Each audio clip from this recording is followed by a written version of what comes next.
everyone, and thank you for joining us tonight. Tonight we have a City of Pasco Council special workshop meeting, and these workshops are broadcast live on Pasco TV, channel 191, on Charter Spectrum Cable in Pasco and Richland, and streamed at www.pasco-wa.gov and on the city's Facebook page at www.facebook.com/City of Pasco. And tonight, in this special meeting, we would start with a roll call, and we have. I'll take it Director tonight, Zach. Mr. Mayor. Yep. Council members Alvarado, He is on his way here, so he'll be joining us. He's just running a little late. Maloney, Present. Milne, Present. Roach, Present. Serrano, Here. Mayor Pro Tem Barajas, Present. and Mayor Martinez. Present. So we have a full council here at this workshop meeting today. And again, Council Member Alvarado will be joining us here just shortly. So with that, we will now go in. Well, why don't we all stand for the Pledge of Allegiance, please? I pledge allegiance to the flag of the United States of America and to the republic for which it stands, one nation, under God, indivisible, with liberty and justice for all. All right. All right, so tonight we'll start with the items for discussion, and we are going to discuss the continued discussions of the American Rescue Plan Act funding. And with that, City Manager Dave Zabel, do you want to start us off? I'll just kick it off, and council had asked for this workshop to have an opportunity to have some focused discussion on the ARPA plan, or American Rescue Plan Act funding. As council's aware, the city had a pretty sizable allocation for this act, and matter of fact, just over $17 million. And so we do have some guidance on that. That was kind of the piece that took a little while to get to us. I think around May 10th we received that, and then we spent a little bit of time walking through that. And tonight's purpose of tonight is to be able to talk a little bit about allowable uses and at least get a dialogue started. Obviously, we're probably not going to allocate all $17 million tonight, but if we can at least start having a discussion on where there might be need out there, how we might find that out, and what some possibilities are. So with that, I'm going to turn it over to the Finance Director, Richa Signal. Good evening, Director Signal. Evening, Council, and thank you, Mr. Zabel. I've got a couple of slides prepared, and those are essentially what we had discussed in our last meeting as well. And I'm just realizing that I do not have the clicker with me here. So I'll advance them for you. Oh, thank you. And overall, the American Rescue Plan Act is about $1.9 trillion in total.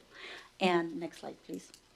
And includes a lot of things that are already familiar to us, like the Paycheck Protection Program, aid for vaccinations and testing, state and local governments, which is where we're couched in, and funding for our local schools, rental assistance through different agencies in the federal government, assistance for agricultural and airline industries, unemployment, different tax-related provisions, especially around children and childcare, and of course, business relief.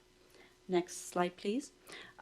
Also, some of the other things, and of course, these are not just not a complete list, but some that we thought might be of interest to council. Is there's $28.6 billion in this program, and this is outside of the local and state government for Restaurants Revitalization Fund, $15 billion in economic injury disaster loans, essentially some of the credit worthiness of our businesses that is reduced because of the reduction in revenue, so assisting them with federal loans instead, where some of the private banking might not be providing those services. And $16 billion in shuttered venue operators grant. And this one is specific for venues that were completely closed, like, for example, movie theaters or bowling alleys, concerts, things like that. So there is specific funding for some of those industries that were severely impacted. You have all seen this, so I'm not going to kind of read off the PowerPoint, but overall, this is just for local and state fiscal recovery. So the $17.4 million that we received is for us to respond to the public health emergency. Also, we can choose to aid households and small businesses and nonprofits for COVID-related things. If we choose to aid impacted industries through our own funds and or funds allocated to us as a local government. Also premium pay for our employees, and there's also premium pay, we can do a grant for other essential workers for businesses as well if we choose to. Next slide, please. Overall, it is really, the overall bill is written with a very open definition. And however, when we get into the state and local part, it goes a lot more tighter in its restrictions. So it's a little bit confusing, but from at least my reading and reaching out to people who are experts in these matters, essentially there's many aspects of this bill, and the bill overall touches a lot of different areas. And then when it comes to state and local government, they're assuming that we're only going to be doing certain things only. So we think of, well, why can't we use this money for blah, blah, blah? It might be just that they're assigning a federal government pot of money, like the Restaurant Revitalization Fund or the Disaster Injury Loan. So there's still some clarity to be gained over time here. And overall, that's kind of what we went through with CARES. Things changed as time progressed. So we're anticipating the same issue with the ARPA funding as well. And we're hoping it's going to be in the right direction, which is that what we're going to be able to use these funding for is actually going to be opened up more than it currently is. And the title of the guidance is called Interim Final Rule. So to me, interim means that there's going to be something else that will come after as well. Next slide, please. So overall, the funding must be expended by December 31st, 2024, as it stands now. There is some question around whether it just needs to be committed by that date and can be spent for other things, but we have inquired, and at this time, all costs must be expended by that date is our understanding, but we're hoping that that will change. There's a transparency component to it, which is that any funding that is provided to private entities, we have to publish this in a public forum, and also the whys of it, essentially its connection to the pandemic. So we have to provide the name of the business, the amount that we gave, and why we gave that amount. Of course, any other funding that the city uses for its own internal use also needs to be publicly reported and also reported on a regular basis to Treasury till it's completely expended. Overall, I think at this time, we're here to discuss where you'd like to utilize these funds, and for us as staff to look into how we can make that happen. We're also hoping that we will have some immediate projects that council would like to embark upon and we can bring something to you next week. Some medium range projects, and we did say long range projects, but it's 3 years. And so in our mind, it's not quite long range, but there are some projects that if we are planning to invest in, there's some things that need to happen maybe a couple of years ahead of time that we will need to think about at this time. Also, contingency projects, I think, are really important to have a list in case we get to 2022, 2023, and we have not been able to expend the funds in our first list. We do not want to get into a position where we have to return the funds back to Treasury. I'm a finance director and I'm an accountant, so my risk level is low. But CARES and ARPA funding are very different than most of the federal grants that we deal with. So overall, a discussion of how much risk we want to take with hope that the language will change or that there will be some understanding of the intent of the bill and not so much the specific language of the guidance. And we spend the money now, we get audited as the project is complete 4 years from now. And so there's always this memory loss that happens in the middle on what the intent was. And so we go back to what's written on black and white here. So what risk would council like to take to move forward so you're not stuck with an uber conservative finance interpretation? And we also have a list on your dais there of, we had a discussion with Councilmember Maloney, and he had some great ideas, and we put that together as a draft. And those are the lists, and we're hoping we can get some lists from all of you, and I can go back to reading this again and looking at some of the interpretations and seeing what would be possible and how we can make that happen. Well, thank you for that, Director Sigdal. As you can see in front of us, we have a bunch of ideas, but this workshop is so that we can brainstorm and come up with those things that can benefit our city, our businesses and residents, and also, I'm just summarizing basically what Director Sigdal said, and this tolerance level. I mean, it's important we use up all the money, and that I don't want to be. Of course, we need to be frugal and very careful on how we do that, but we need to work hard to make sure that our citizens get the portions that are allocated to us. So with that, anybody would have any ideas or want to start with, yes, Councilmember Serrano. Sure. Councilman Maloney, thanks for putting this list together. I'll speak to a couple things. I look at childcare expansion. I love that idea. My concern with something like that, and I want to think holistically of all these types of programs. You fund them for 3 years, and then it's gone, and they're relying on $100,000, $200,000, which is a significant drop in their bucket, right? So I just want to caution there. But the one that really sticks out to me, and I don't know what the full need is, and staff I hope can help here, is broadband areas.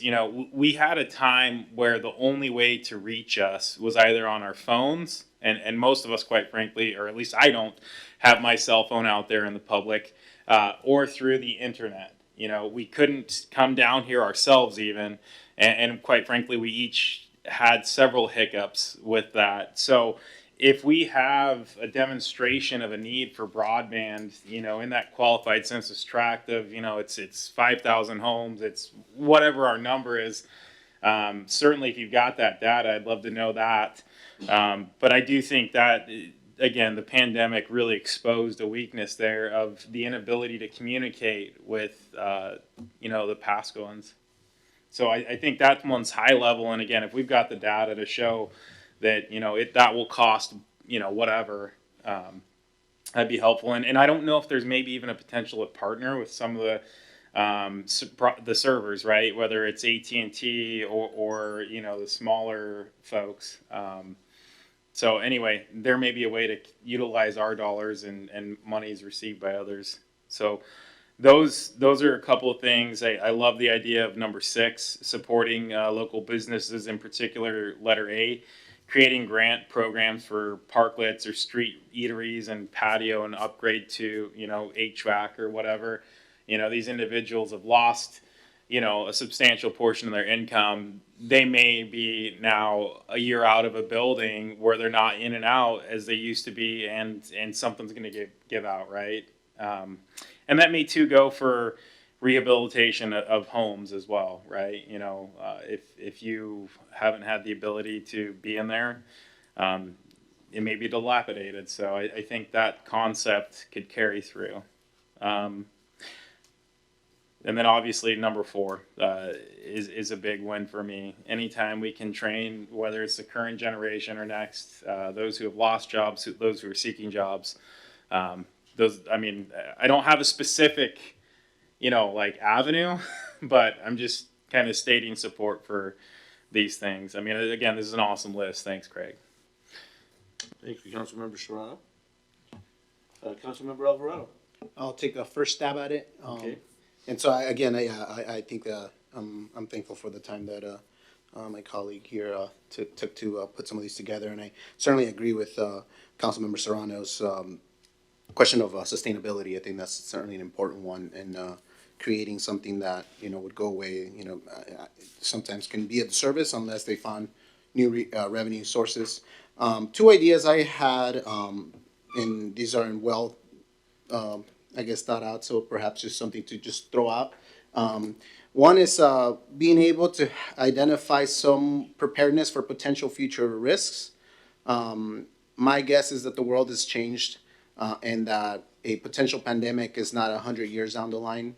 It seems that maybe it is, but maybe it isn't, and I don't know if there's anyone doing any preparedness for something like this to happen again, and I don't know how we as a city can perhaps allocate at least some thought to or looking at what other places are doing. I know in Asia that's they've gone through smaller risks, and they've learned a lot from SARS and from other things that have happened in the past, and some countries have been very well prepared. Obviously, we're not a country; we're a city. But is there things that we can look to in the future to perhaps even give us a fighting chance if we were to go through something anywhere near like this again? So, an idea. Another one is I know I've heard from various business owners of that they're having a really hard time finding employees for unemployment reasons or whatever reasons. And I'm wondering if having perhaps a grant or something where employers can have incentives for if they're really having a hard time getting folks to come and apply and come back to work. So perhaps a bonus or something like that as a way to bring their ability to have more qualified applicants. And I don't know how feasible that is.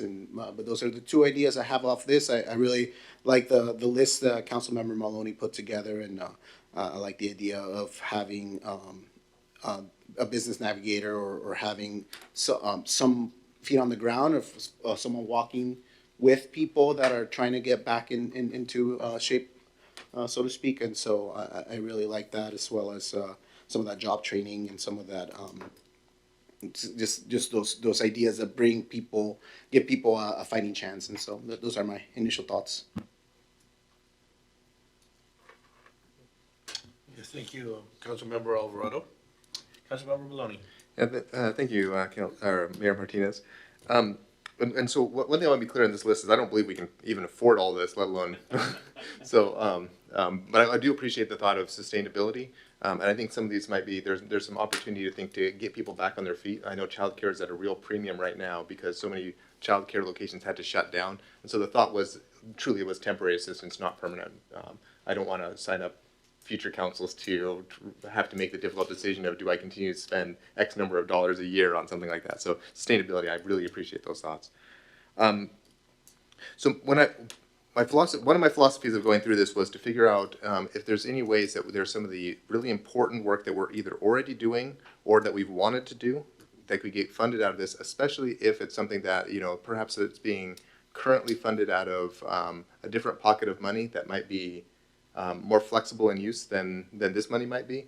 And if there's anything we can do to, to fund those sort of programs with this money, either temporary or on possibly a temporary basis. So some of this stuff, when I'm thinking about it, I'm thinking of for example, it's not on the printed list here, but it's one of the ones I've been thinking about is, mental health professionals. We are currently paying an amount for that service. We know that the need is there.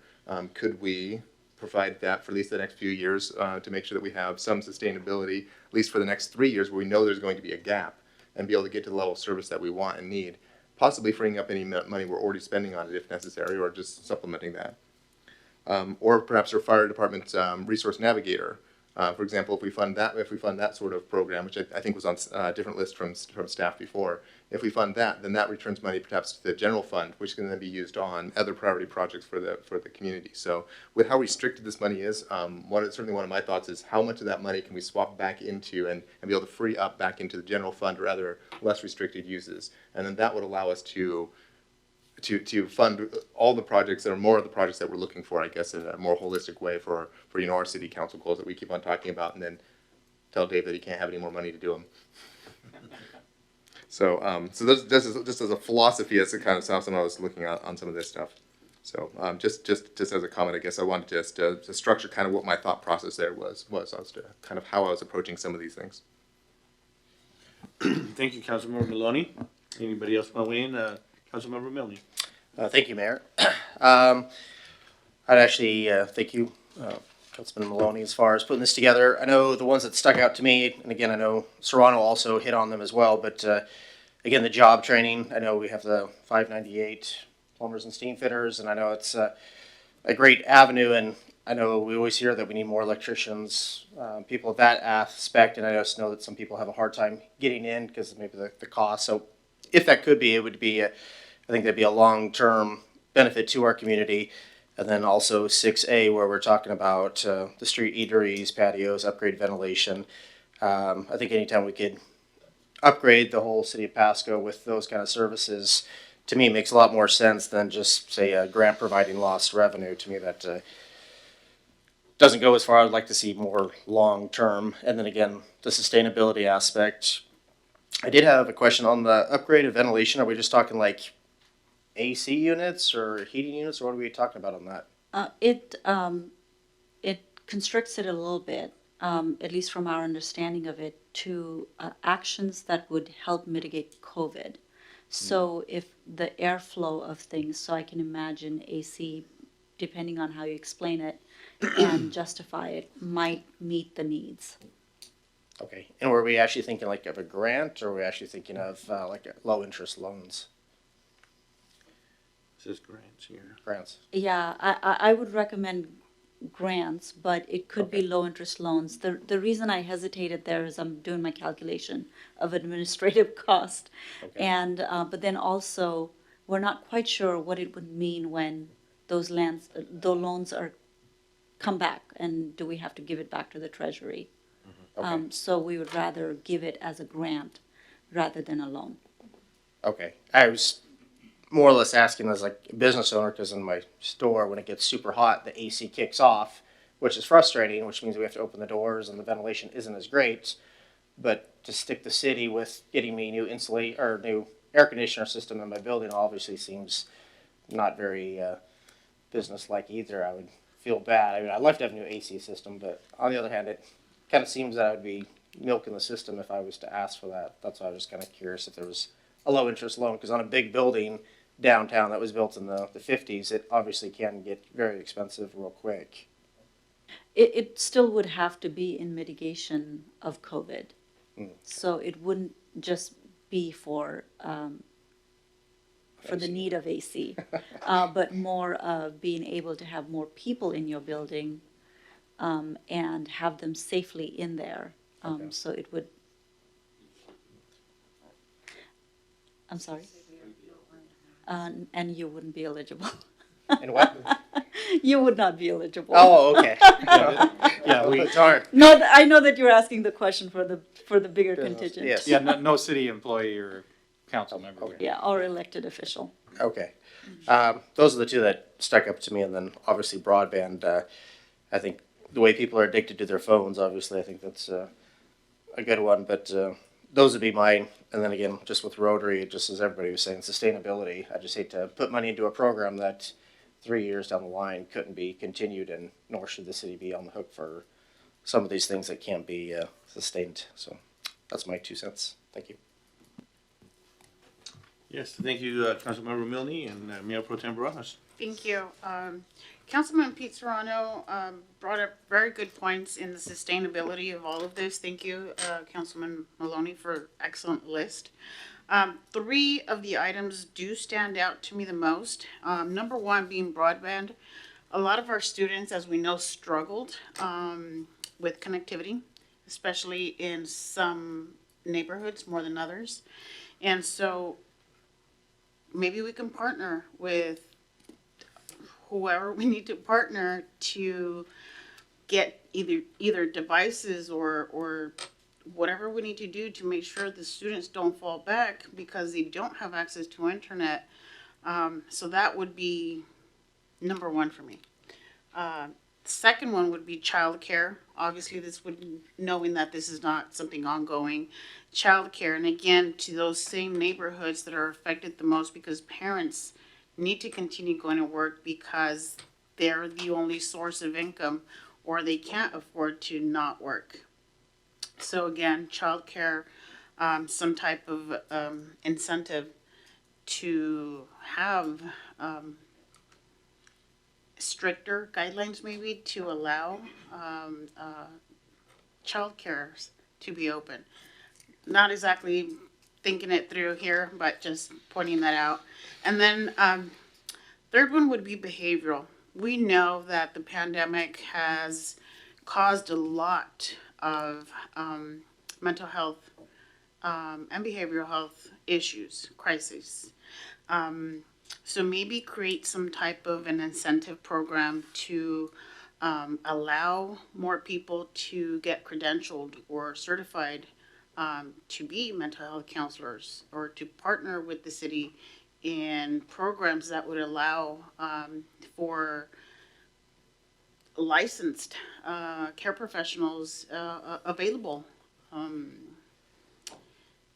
You know, there's a lot of credentialing issues with that, obviously, and obviously for insurance carriers to get them credentialed as well, but maybe some type of incentive to motivate people either to move into the area and offer their services or just want to take that course.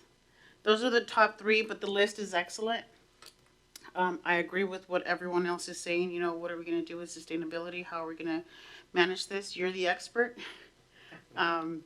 So I will follow suit on that. Thank you. Thank you, Mayor Pro Tem Barajas. Councilmember Alvarado, you wanna? Yeah, I just have a question. And I guess my question is around what would be the best use of time or what would staff be looking for is being able to either add ideas or prioritize or have some form of process for this. Is there perhaps some suggestions that staff have for to move this forward?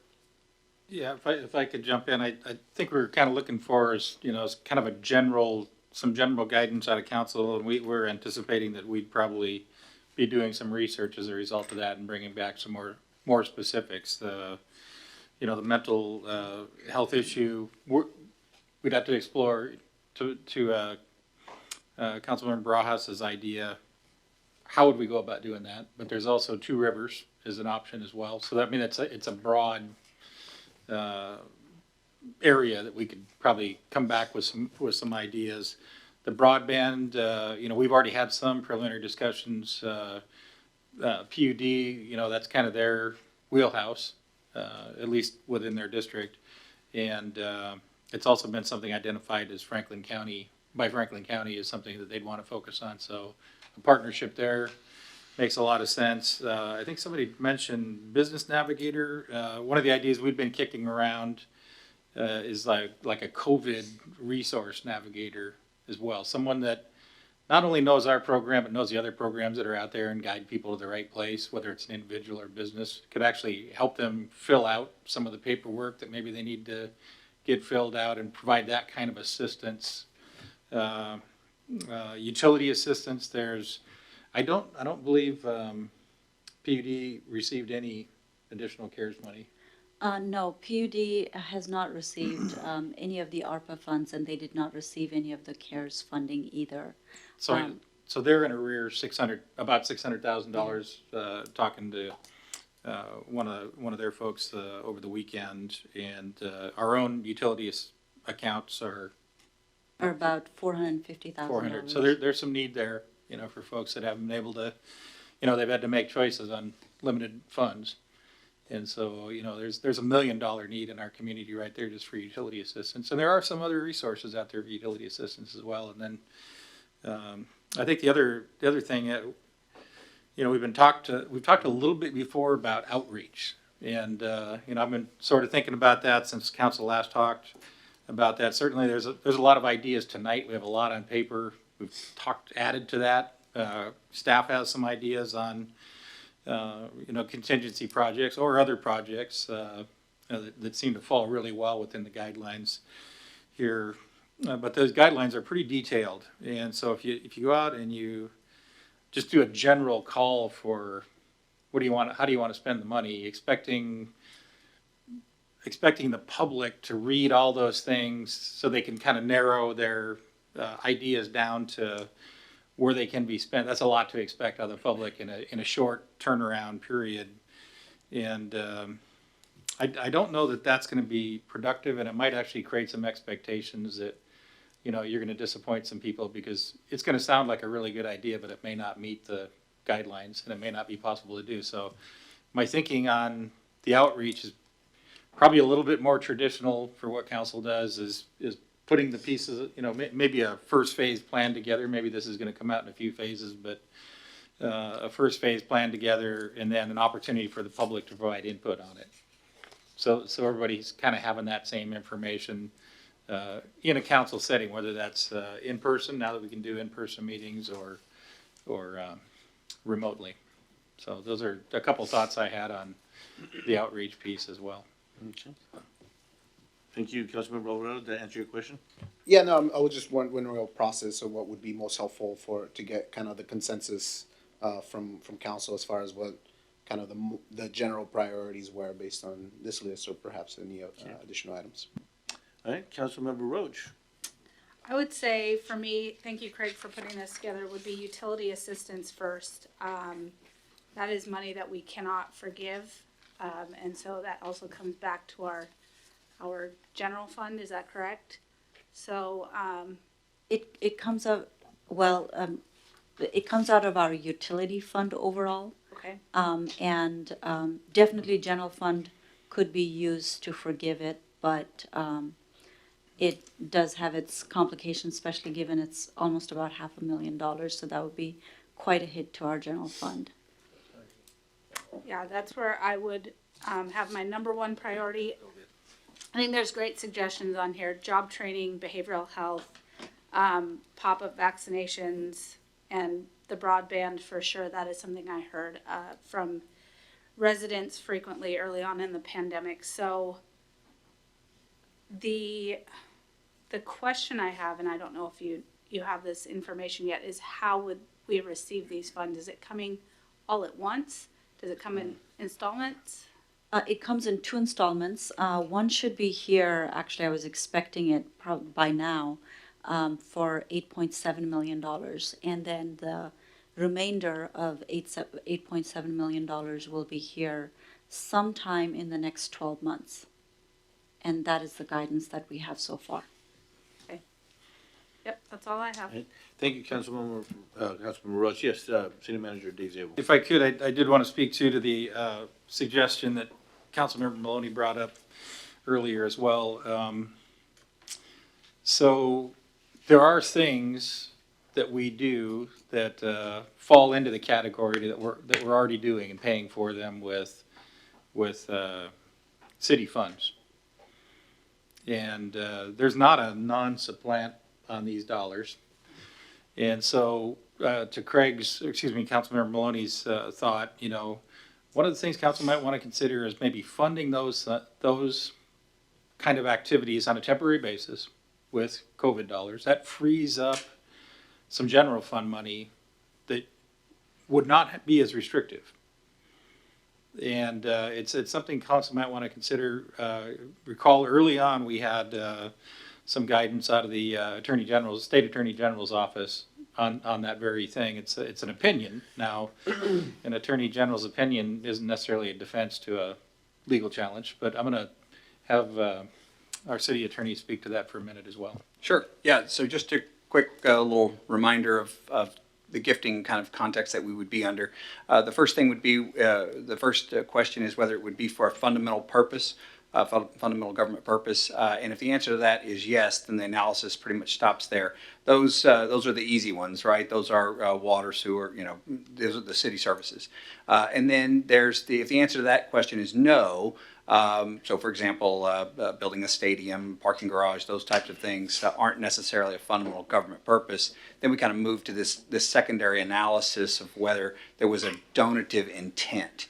And then that really that's where it starts to get a little murky, and we have to get into this this analysis of whether was the return grossly inadequate, and if it was, then we go further down the trail of saying, well, how much consideration did what was the adequacy of that consideration? It gets very confusing, and I won't put us all to sleep on a hot day talking about that unless you're looking for a nap. But the long and short of it is we just got to be careful. But I will say this, that things definitely changed over the last year. A lot of people's thinking about this because of COVID, but we're not so, things are going to start to, like a lot of other things, are going to start to progress back to the way they were. As COVID goes away, a lot of the things that really freed us up with any kind of, I was sleeping a whole lot easier at night because everything was for the poor and infirm. Because businesses were struggling, and so we could help businesses get back to where they were prior to the pandemic. That might not be the same analysis now. There could be helping folks kind of get to the next level. That's a little more like an economic development analysis. And then we can still get there. I think economic development is certainly something that we can support. We just have to be a little more careful about it than when we were trying to help restaurants who had been shut down based on the governor's order. So it'll get a little dicier, but there's still a lot of things that we can do just to make sure that we're going through that analysis. The big thing that really kind of helped us with the Attorney General's opinion was kind of re-highlighting for everybody that as long as it's clear in the legislative body's intent of what their goal was, that'll carry great weight. So again, that makes me sleep a little easier knowing that we can really profess what we're trying to do with these funds, and then that'll offer us a whole lot more protection to go forward. So yeah, any other questions I'm happy to answer. Thank you, Mr. Ferguson. I would like to just share my 2 cents, and I wish I could express myself as eloquent as I can think of it in my mind. And I know it's that way for many of us, but I'm going to try to,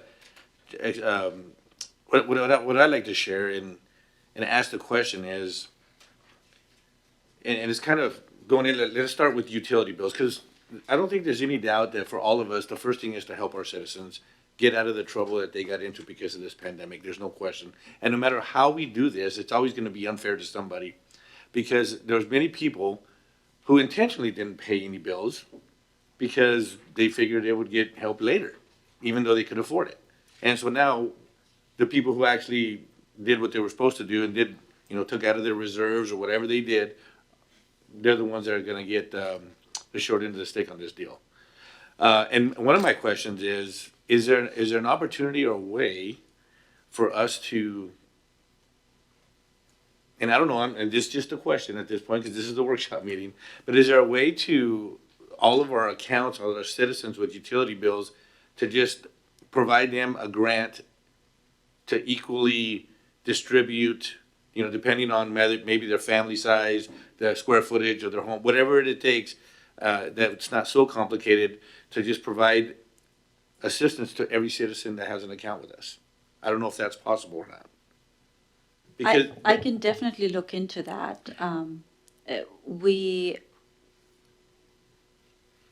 It's almost kind of a credit, and you could look into an amount that somebody has paid over a certain amount of time, and we could say 4 or 5% refund. I would have to look into it because I'm not sure if it qualifies as an impact of COVID. Because if we do a utility assistance program, we would still have to ask for documentation that shows that there was an impact due to COVID, like unemployment. Our last utility assistance required documentation on an impact, and that could be your that you filed for unemployment, your differences between your pay stubs, if your hours were greatly reduced, those kinds of things. Well, I think it would be worth looking into it, you know, even if there was like one section where it would help forgive, you know, a lot of the debt that people got into because of that impact. And then maybe, you know, another different type of fund to say, okay, we are gonna give a credit because we're trying to get people back to where they were before the pandemic. Okay, that's just an idea. So there's one thing. And of course, healthcare, mental health care, obviously, you know, it's just amazing to me. The other day on the local news channels, they talked about the sign where it says, "We're hiring, just come on in. We'll hire you no matter what qualifications you have." Well, people are not wanting to go back to work. Obviously, you know, the job training and getting people motivated to get back to work is going to be a key issue. So all those things, our priority is to make sure our citizens get those types of help, mental health care, and those people that were most impacted by losing their jobs, utilities, and those issues. I just was trying to figure out a way to at least assist those that were responsible, you know, that did what they had to do and saved for this day and worked very hard to do that, to get them some relief on you know, expending those funds that they would have in their home. The other thing that I think that is pretty obvious is how busy everything's getting with all of our contractors and our businesses wanting to open up and not having employees to do that because they all left and unemployment and the whole works. But has anybody been to the hardware store to buy a 2x4 these days? It is unbelievable what has happened. And the reason I bring that up is because, you know, when a business has been down for so long, they want to renovate. Well, just a 2x4 costs 3 times the price it cost before. Not to mention, the contractors are getting so busy that the rates are elevating. And so again, it comes down to our businesses, and specifically our small businesses, to get them assistance to renovate and do the things that you've provided on this list. Definitely, I think that's an area that we need to help get these businesses back to where they were before the pandemic hit. Yeah, let's see, what else did I have here? Oh, and the other thing is this, as these contractors are all coming back to work, and you know, maybe this is gonna just be a boom of small businesses, entrepreneurship, a boom of it, and want to get started. I know that our staff, you know, we have 70,000 people in the city that we have to assist. There's not that many contractors, but there's a lot more contractors. Is there any way we could provide some funding to expand our organization to help with the rush of all this work that needs to be done in the city? That might be a good use of supplanting some of the expenses that would qualify within this grant, and then utilizing the general fund money to do exactly that. Because we're in a fortunate situation that is very different than most communities, because we are growing throughout this period when other cities and local governments are hurting for revenue. They're going through contraction of their local economy and things like that. So that wouldn't be eligible within this grant, but it definitely is a really good use of utilizing some of our budgeted items that would be eligible for this within this grant, and then utilizing the funds freed up from that purpose for what you just mentioned. Well, again, so that's another idea I had, Yeah. to try to help keep up with the responsibility, because I just can't imagine, and I'm seeing it firsthand, how impacted we are as a city and our staff. And there's people out there that want to get work done, but we have to wait because we have to make sure we do things right and we don't put our city and our organization in jeopardy of you know, and which leads to making sure our people are safe. So, and again, and then it adds on to renovating and allowing for these businesses to to get back to where they were before. So that's my thought. Where do we go from here, Mr. Zabel? Yeah, you do have a council member willing to speak. My, Oh, I'm sorry. a couple, I'm focusing over here. I'm not even used to seeing this yet, but anyway, before if you would like, we could have Councilmember Maloney. Go ahead. Thank you. And I was trying to deliberately wait till everyone else spoke because I wrote this list, so I already got to put my thumb on the scale. So I didn't want to do that before everyone started weighing in. So I appreciate you letting me jump here and a little bit at the end. And I think there's some great consensus here. I was just taking notes as to who was supportive of what, and I think we've got some really good consensus. So I'm sure staff's taking great notes on this. The one thing I'll say about the child care expansion, and just to expand on what Blanche was saying earlier, I think one of the reasons I've read a lot about why people don't want to get back to work, and I think it's varied, right? There's people who have an opportunity to not get back to work, and they're taking advantage of that.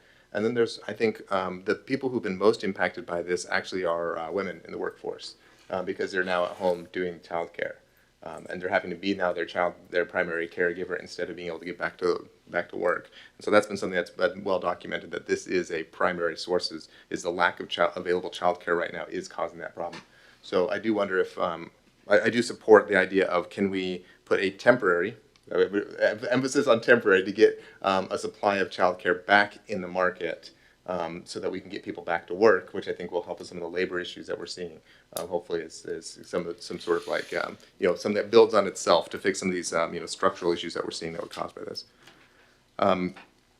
With behavioral health care, obviously, this morning, both counties were talking about their strong support for behavioral health. So being able to join in with what the counties are doing and what I think the other cities acknowledge that need to be done as well. I think there's a really good opportunity, probably the best opportunity we have for building the Two Rivers mental health center that I think former city attorney Lee Kerr has come and talked to us about in the past. So this might be one of our best opportunity to come together as a whole community and do something for mental health. So if we can pitch in a little bit of money in that direction to make this happen, I think that'd be a great investment and be a great partnership with all of our fellow organizations here.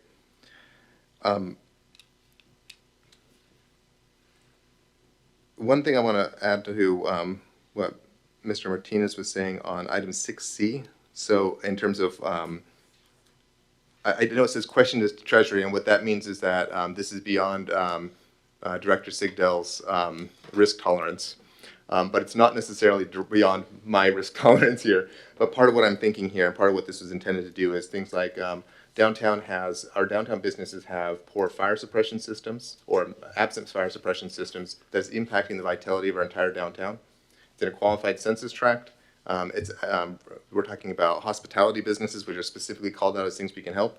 I wonder if fire suppression systems and replacing electrical systems, so the sort of nexus of life safety, impacted businesses, if that might be well worth an investment.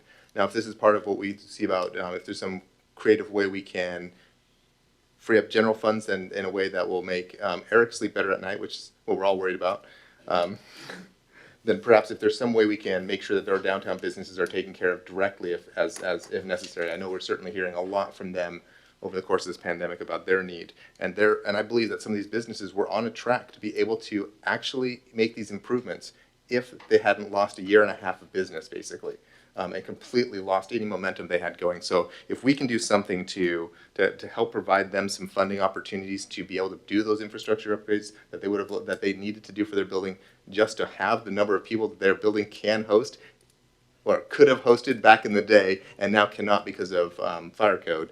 I wonder if that's something that's really, really important to me, is if we can revitalize our downtown that way. Director Sigdal, maybe I'm putting you on the spot, and I apologize for that if I am, but we have a number of ongoing efforts, especially in the downtown area, that are tourism and outdoor eating focused and stuff like that, with some things that fall very directly within this. So, for example, our renovation of Peanuts Park. Is that the sort of thing we could potentially look at using some of this funding to supplant some of that identified funds? I know that CDBG funds, so I know that it's not fully back into the general fund, but that does have different set of restrictions that are available for certain things as well. From my understanding of it at this time, the answer is I do not think so. The reason we could, again, a lot of it is story and also our risk tolerance. We could talk about the fact that it's an outdoor area with benches and a restaurant surrounding it, and that it's an outside eateries, parklets. So we could go down that road and have a good justification and provide that funding. I do not know the requirements with HUD and the fact that we have already identified all of the outside other funding sources outside of the Section 108 loan that we received for that project. So that might be a complicating factor. And again, my first answer was I do not think so, but I also followed it up with the fact that there's a story to be told, and depending on how council feels as a body, on how strong that story is also very important with these types of grants. Most federal grants we get with very limited scope, and we know exactly what we're expected to do and what the requirements are.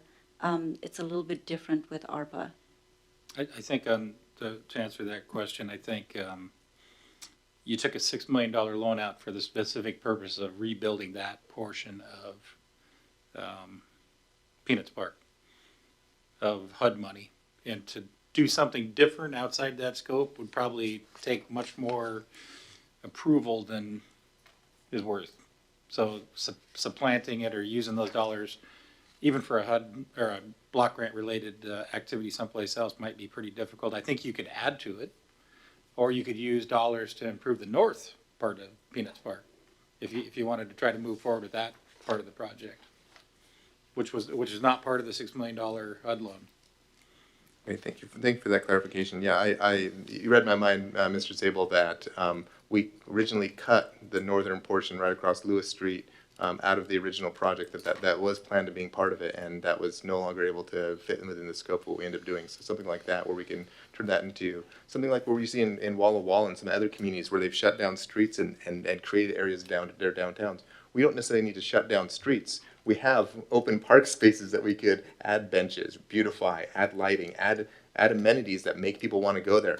I want to see a downtown vibrant. I think we all do. And this, I think, the nexus that I can see in this document and the requirements at this point, I think there's a strong nexus for us to be able to spend some money making a lasting, permanent change to our city.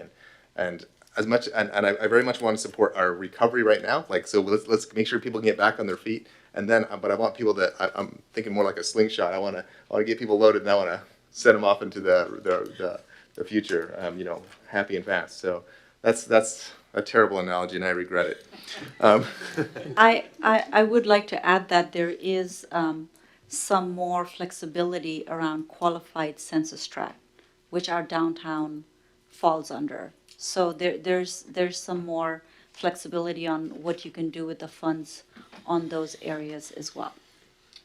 Okay, great. So yeah, so I guess to close out, I'd like to make sure that we hit up some of the stuff that to finish out this portion of the pandemic strong, so we make sure that we're taking care of people and that are still suffering, who haven't been assisted otherwise. And then I want to create lasting change in the future. So getting people trained on how to do welding or electrical. That we need that. We need those trade skills. Let's get people trained into that, so we can find people who are unemployed because of COVID, and we can give them money or pay for their training and get them out there building houses and over in western part of our town. Let's do it. So mental health and yeah, whatever we can do in downtown. Those are my real focuses, I guess. Thank you, Councilmember Maloney. One other thing. Yes, Councilmember Maloney. Thank you, Mayor. I will say that years ago, when I was a single father raising my two daughters by myself, the Boys and Girls Club really came in handy. And I will say the Bobby Luttrell, I don't know if you're familiar with that, but I mean, it was like $10 for the whole summer. I was actually shocked on how cheap it was. And I don't know if they need another one, but I know how they were getting grants and people donating stuff to help out the facility. To me, at that particular year, it was a real big benefit. So I didn't have to take my two daughters to my work. I was able to drop them off there, and I just say anything you could do, work with them, because it seemed like they had a pretty lean ship there. And again, I was surprised of all the stuff they did do for the kids at the Bobby Luttrell. So I was just throwing that out there. Kind of gets forgotten, but if you could, I don't know, maybe give somebody so they could open another one in another area of Pasco that could use that, and then let them, manage the facility after that or whatever it might be. An idea. I was just throwing that out there. So thank you. Thank you, Councilmember Milne. We'll go with Michelle, Councilmember Alvarado. Yeah, I'm wondering if perhaps having some staff time or perhaps even allocated from these dollars to looking at strategic partners. There might be folks that are already looking to do some of this work, and how can we perhaps invest some staff time dedicated even from this to say, okay, well, this person might be looking for those strategic partners, and so I think that might be a good use of resource. Thank you, Councilmember. Mayor Pro Tem Barajas. Yes, thank you, Mayor. I just wanted to add, not sure if you know, there are 13 Boys and Girls Club facilities within the Tri-Cities. Some elementary schools and some middle schools have a facility within the school for after-school hours, before and after-school hours. So I think that because they do offer before and after school, that might fall within the childcare services that we could support. Just putting that out there. Right. But thank you. Thank you. So, Mr. Zabel. I think we have a pretty good list. I kind of feel like council narrowed it down. I won't go back over it, but I think staff comes away with this with a pretty decent idea of at least a phase one. And let's say we'll call it the low-hanging fruit. I mean, it's stuff that's kind of obvious. Certainly we need to do some things, look for some partnerships. I know broadband was one of those things, and we do have a couple partners out there that we've already kind of talked to. So trying to nail down what that program might look like. I thought the child care piece, we're obviously staff, we're government people. We don't do child care, but we can talk to folks in the industry. But I know we have at least one child care provider that's looking to expand right now. And, being able to create 16 more spots for this one particular child care facility might be a good idea, a good place for a grant to help them fund their expansion. There may be other opportunities out there, as well as I really like, Blanche, your training idea. We can talk to the community college about that, and so give us a couple weeks, and we'll get back, or a week and a half or so. We'll get back to your next regular workshop and let you know what we found out, and hopefully have some dollars to it and some identified partners, if that makes some sense. Yep. And then obviously we're going to have to.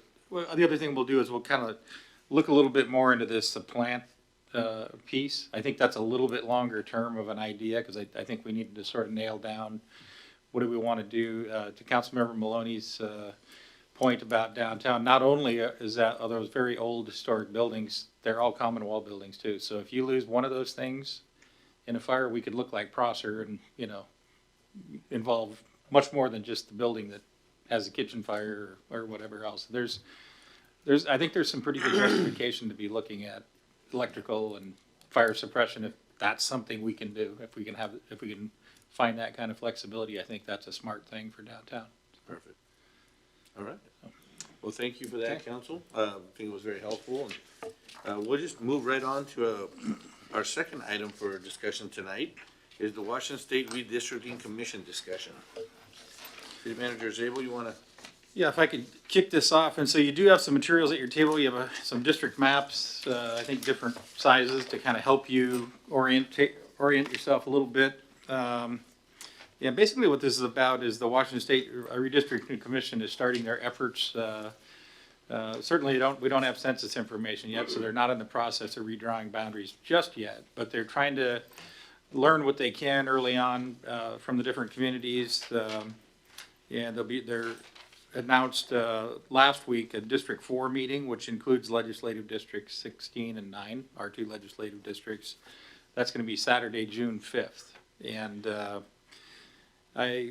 that announcement came out after your last meeting, so we didn't get a chance to talk to it at the last meeting, but wanted to have the council have the opportunity. We're meeting tonight and take 15 minutes or so just to kind of to kick this issue around a bit.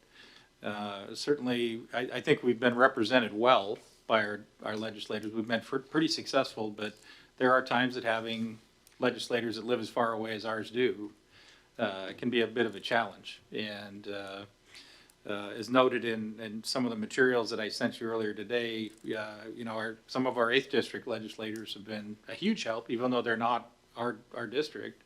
They're most familiar with Pasco because we're part of the Tri-Cities and they live in the Tri-Cities. So the redistricting effort has to do with obviously boundaries and, as I said, your opportunity to provide some input. One, I think tonight is, you know, do you want to provide input as an official council, as one voice on this commission, or to the commission? I did share some talking points with you earlier this afternoon via email. Hopefully you have those. Those were prepared by Brianna Murray from Gordon Thomas Honeywell. And then council may want one or two, designate maybe one or two spokespersons to represent the city. We do need to know by Friday so we can get you registered though.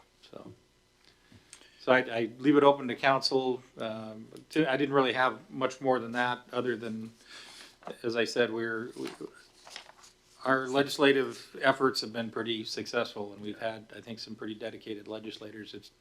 For some of them, I know they've spent a lot of extra time getting to know the community, particularly some of the newer ones that haven't been in office long. You know, they met with Mayor and I, they've been around the community.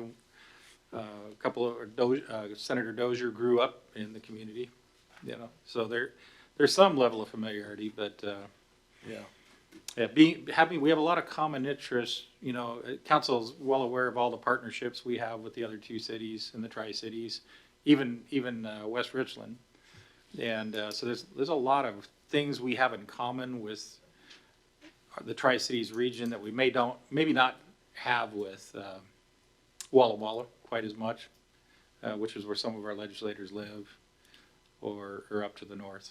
So, Thank you, City Manager Zabel. And I just want to say that as I was driving here for this meeting, I was thinking about this, and it's like, in some ways, despite the fact that none of the representatives that we have live in Pasco, but it's almost like it has been to our benefit because we get to really hit everybody around our district, and they've been really helpful. I really appreciated the meetings we held with our legislators and being able to share our concerns.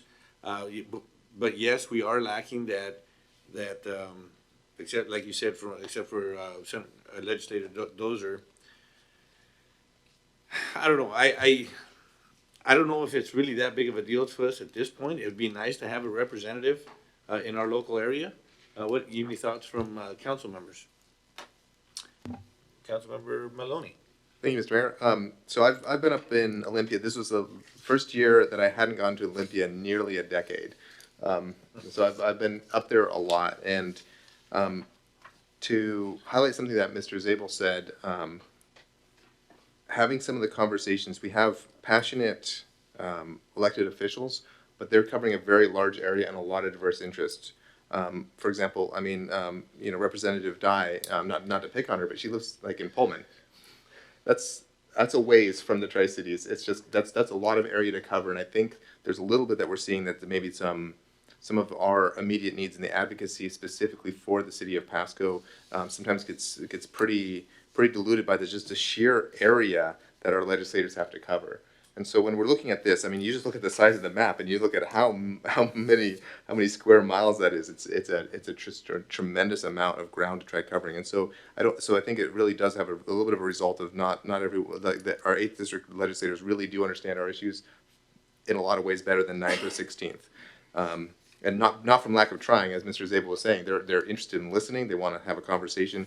But what I've seen is, in my opinion, we would be well served to have a more concentrated area that covers Pasco, and covers all of Pasco instead of us being divided into multiple. I do have a couple questions, Mr. Zabel, that maybe you can help me understand. So the two questions I have are, what other opportunities will we have to weigh in? Obviously, this is hopefully a first opportunity, not a last opportunity, because I'm not sure, there's a lot of thought that needs to go into these district maps. Yeah, I think this is just a preliminary effort on their part because they obviously don't, like us, they don't really have the level of detail on the census information that, until I think September that information is going to be released. From experience, I will tell you that, yeah, and this is from 10 years ago and from 20 years ago, we'll have other opportunities to look at the boundaries of their draft boundaries of their maps and provide input. How that looks, I don't know, because I don't know that they do it necessarily the same every 10-year exercise when they're redistricting. And you have different chair people and different folks on the commission, but yeah, typically there's an opportunity to weigh in on the draft boundaries that are drawn. Great. So I kind of, what I saw before, because I went back and looked at the previous redistricting effort and some of the files that were out there, and you had certain municipalities that were actually recommending and advocating for a specific map or a specific portion of a map that surrounded their community. And I certainly don't think I'm ready for any sort of recommendation like that today. And I'm actually a little hesitant by some of Brianna's verbiage here that gets much more specific into what those boundaries should actually look like. And I just don't feel comfortable necessarily sharing that at this point in time. It's highly specific, and I don't know how that meshes with a full set of opinions there. So I'm careful. I want to be careful about going in too hot in this conversation. So I guess I would be interested if at some point in time we might have an interest in maybe advocating and maybe endorsing as a council a map. But that'll be further down the line as we have a chance to see some of what someone's coming out, and maybe there'll be some options in front of us of, it could look like this or this or this, and then we as a body can make a decision. So do you think that's something that we would have an opportunity to down the road? Yeah, obviously it's not our process, but I have seen that in the past. Okay, so if we choose as a council to go that direction, we will have an opportunity to, once boundaries start getting drawn, of saying, hey, this is what we think that would be best for us. I can't speak to what the commission's process is going to be, but like I say, it would be consistent with what I've seen in the past. At the very least, as individuals, you'd be able to, or elected officials, you'd be able to. Okay, great. Well, anyway, so I appreciate a lot of what Brianna said here. I guess when I'm looking at this, I would just recommend that perhaps we be careful about recommending some solutions at this point in time, and maybe just remind people that we're paying attention and that we appreciate our representatives and our senators. It's really important to recognize how hard they work for us, but also to recognize that we as the Tri-Cities are growing substantially and maybe have different needs than we did 10 years ago, 20 years ago. So I'd be happy to sign up to speak on Saturday if that's a benefit. I'd certainly welcome help if you all are okay with me doing it, but I'd also welcome some other folks to jump in and speak. We always speak with a louder voice when we're all together. Okay. Thank you, Councilmember Maloney. Mayor Pro Tem Barajas. Thank you. I agree with what Councilman Maloney has said. I do also believe that it's not exactly how it's verbed on here, how it's written on the document. I would make any comments in particular to the suggestions there, but I do want to be considered to be one of the speakers. I do believe Pasco in particular needs concentrated representation. I wouldn't say better. We do have good representation, but there's needs in Pasco in particular as we are growing that do need to have someone that's more familiar with our area. I mean, Matt Banky has been an excellent advocate for Pasco, and he's not even our representative. I mean, like I said, I would love to be part of the group that is speaking, or the second one, or, but I do have different points of view in regards to the list. I do agree with most of the topics, but again, just I'll follow suit with what Councilman Maloney has set. Thank you. Thank you, Mayor Pro Tem Barajas. Councilmember Roach. Yeah, I just want to say that I echo what Mayor Pro Tem has said. It's been kind of funny and humorous that Matt Binky, Representative Binky, has been the go-to person to talk to on some of these issues in the last year, policy issues. I think for me, that I just saw these talking points, Manager Zabel, and they're a good starting point. I don't think they encompass the whole sentiment of maybe what voters feel here in Pasco, that their voice is divided. Access is not as accessible as it could be with legislators in the 16th. And I think that's kind of along the lines of out of sight, out of mind, right? Not that they want to ignore us, but we aren't in their view. So, and the same for the 9th. I have a couple questions about process. Just wondering how many people make up the redistricting commission? Are any of them, do they reside here on this side of the state? Who are they? Where do I get that information from? Yeah, I do not know that, but I can go online and take a look and get that out to all council.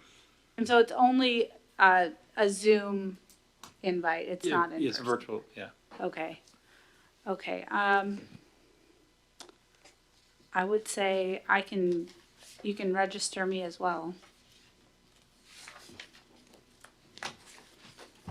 Yes, I just wanted to know that to see if we had any representation from the east side of the state on that commission, because that's also very helpful. Thank you, Councilmember Roach. Councilmember Alvarado. Yeah, thank you, Mr. Mayor. There's certainly a lot to this, but I think my preference, if I had a magic wand, would be to have kind of a one Pasco district, just to be able to, even as council members, have a unified voice and talking to the same legislator. I think that might be a helpful way. But I mean, again, there's value in pros and cons in both. I don't feel super strongly about either way, but I've always wondered why Pasco was split into two. That's just a question I've always had. I don't know if that's for our better or for our worse. I don't know the answer to that question. I guess it depends on the cycle, but that's my thoughts. Thank you, Councilmember Alvarado. And if you would allow me, Mr. Oh, yeah. Serrano, it's well, I shouldn't even say because I'm only assuming, but I know a lot of it had to do with population. Basically, is that configured our districts the way they are now. But yeah, I just see the pros and cons to both. But Councilmember Serrano, go ahead. So to Councilwoman Roach's question, if you look up the redistricting commission, you can see who the 5 commissioners are. It's allegedly 1 neutral, 2 Democrat appointed, 1 from the House, 1 from the Senate, and same for the Republican. I don't know all 5 individuals. Having followed some of their careers, the ones I know, they're not from here. I don't even know they're as close as Spokane, to be honest. So while they may be quote unquote east side, it's not Pasco, Tri-City. So from that perspective, I think we're gonna have to be the representatives of our residents. So we need to keep that under consideration. That to carry the voice, it'll be us. I struggle with this one too. I think I look at this concept of consolidation into one district. And it's always seemed like great, we get a Pasco-centric LD, legislative district. I will say, personally, I look at those 9 names and I could call about 7 of them right now and they'll pick up. Now, I don't know if that's because I've cultivated the relationship. Unquestionably, when I've had personal questions, like, things that I'm chasing, they've been helpful. I do think there's value in having the 2 districts. I don't like that it splits our city. I'm not a fan of that. But having the ability to call Representative Rude, who sits on one committee, and then Representative Schmick, who's on another committee, and say, hey, bring this issue, bring that issue, because, I think last year was very indicative of this. With the pandemic, everything was remote. The caucuses didn't meet. We're talking about intra-party caucuses were not meeting. So to have like a true agenda, it was pick up and go as you can. So I do think there's value in having we need to retain the relationship with the LD individuals. Absolutely. Because that gives us a third leg that's not technically assigned to us. But having the two districts, there is value because we're going to see individuals assigned to different committees. I've seen that where we've asked Senator Schessler to chase money for something, but not Senator Dozier or prior to him, I'm blanking on her name, Walsh. Senator Walsh, right? We would come with a pet issue to each one. So I don't want to lose that, is my concern. I don't know that one centric district gets us that. It will bring us probably some closer representation, but that assumes that those representatives and senators actually spend the time in the community, which is probably a great assumption. So that's my take. I'd love to see one centric district, but I don't want to lose the extra 3 legislators assigned to our city. Thank you, Councilmember Serrano. And I have those same sentiments. In the past, as we said earlier, Senator Dozier was the only one that really had some roots here that I'm aware of here in Pasco, which was very helpful in some of the funding that we received. But again, I've been able to, I think what's more important for us is 2 things. One is to try to promote somebody within our communities to run. And then the other one would be that I'd hate to go and speak at this. And, I know that they're bigger than this. I know that they won't get too offended because we have nothing but utmost respect for the work that each one of them has done and represented their area. But I would hope that they don't get discouraged if we were to go speak to consolidate in just one district. So I have mixed feelings about this whole thing. So I guess what I'm getting at with that is, do we as a council? I've heard 3 so far, people that would be willing to go and speak if you're willing, if we would like to as a council. So I guess the first question is, we have at least 3. Do we have a 4th that says we want to go? What did you say, Councilman Alvarado? I am good with being represented. The way it is now? Yeah, so it's me. Okay, so.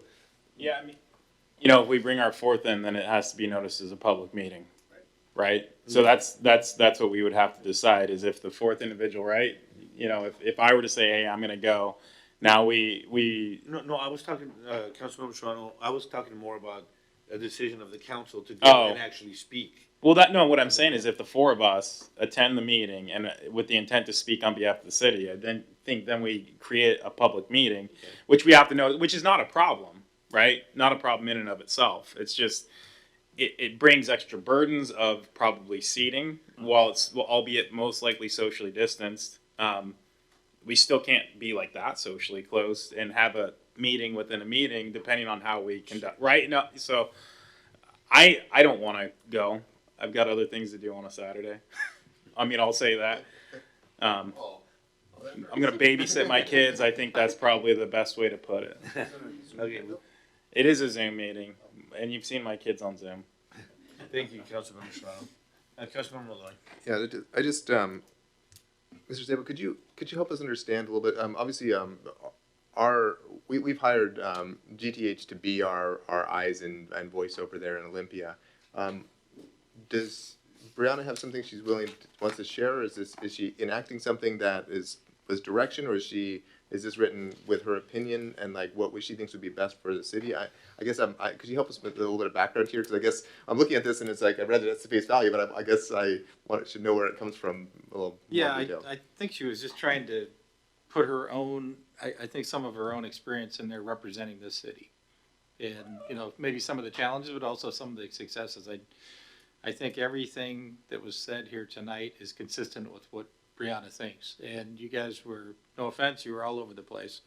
So, you know, yeah, there's some great things to it. I was just thinking about it, listening to the conversation, and you know, the thing that we're missing in Pasco is whether you're in two districts or one district, you're not in enough of one district or another to tip the balance enough to have a base to get somebody elected out of your city. That's the tough part. That's kind of where we're at. We don't, we're kind of just split enough that legislators from Walla Walla get elected and, you know, legislators from elsewhere get it. We just don't have like I say, we don't have enough for someone to have the base to pull the rest of that district in because it's so big. That's what makes it tough from a political standpoint. That's a political strategy piece. That's not necessarily electing our city thing, except that having an elected official from your city that knows your city, and Representative Benke's a great example. You know, he's on the Transportation Committee. We talked a year and a half ago with him, getting ready to testify at that. Didn't need to say much about Lewis Street underpass. He's been in and out of it, you know, countless times in his lifetime, and he knew the project really well, and he knows why we need to go over the railroad instead of under the railroad. That's a good touch. Yeah. So that's I don't know what I can tell you much else than that. There's no hidden meanings in this. She was just kind of given, you know, her experience, and which has kind of been reflected in what some of the discussion's been. And we want to be obviously really respectful of our current representatives because they've done a great job for us, particularly for not being in the community as much as someone that lives here would be. So. Okay, I appreciate the additional background. That's some really good food for thought. Because I had been wondering, and it seems silly that I didn't trigger on the fact that, well, of course, if Pasco's split into two districts, then how could we elect someone? Because most of the rest of the population is not in Pasco, and there's not a lot of population centers for either of these that are really very close to Pasco. Just a slice of Kennewick. And then we're all the way out to Walla Walla, Ritzville, Pullman, where we're now the population base is very, very spread out. So we're not going to get a geographically. It could happen, but we don't have the city of Pasco doesn't have enough in one spot to pull it. I don't know how that didn't occur to me. That seems obvious in hindsight. If you don't mind a little dialogue, so to the Matt Benke example, he's from the Tri-Cities, so he knows our issues. And I think that's kind of, you know, and maybe Brianna was a little bit ahead on the second to last paragraph about maybe some solutions. And maybe we don't want to go into solutions right now, but whether they're from Pasco or whether they're from Kennewick or Richland, they're going to know our issues pretty well. So. Thank you. Thank you, City Manager Example. I appreciate that. Thank you, Councilmember Maloney. Councilmember Alvarado. That gives me enough to kind of support trying to create one Pasco district. That seems enough for me to not to say that we've not been represented well, but it gives the opportunity for someone, even from within this council, to consider a run in the future. So, whoever that is, not it. Thank you, Councilmember Alvarado. So I think we'll have those three council members registered, and we hope you can represent us well. All right. Even on a Saturday. Even on a Saturday. All right, let me get them here. I'm there on Wednesday. Let's see here. Okay, so those are the two items that we have discussed. Does anybody have any closing thoughts? Manager Zabel, no? If not, then thank you very much, council member, for coming and joining us tonight. I think it's been a very productive meeting, and hopefully we can continue to move the city forward in every way we've discussed tonight. So with that, it is 6:55, and this meeting is now adjourned. Thank you.